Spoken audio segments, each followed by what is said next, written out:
இன்று நான் உனக்கு விதிக்கிற உன் தேவனாகிய கர்த்தருடைய கட்டளைகளின்படியெல்லாம் செய்ய நீ கவனமாயிருக்கும்படிக்கு அவர் சத்தத்திற்கு உண்மையாய் செவி கொடுப்பாயானால் உன் தேவனாகிய கர்த்தர் பூமியிலுள்ள சகல ஜாதிகளிலும் உன்னை மேன்மையாக வைப்பார். நீ உன் தேவனாகிய கர்த்தரின் சத்தத்துக்கு செவி கொடுக்கும் போது இப்பொழுது சொல்லப்படும் ஆசீர்வாதங்கள் எல்லாம் உன்மேல் வந்து உனக்கு பலிக்கும்.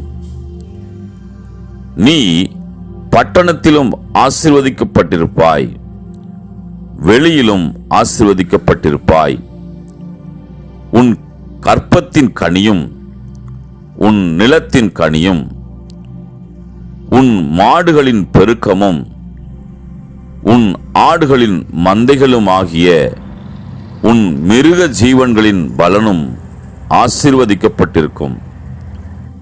உன் கூடையும் மாப்பிசைகிற உன் தொட்டியும் ஆசீர்வதிக்கப்பட்டிருக்கும்.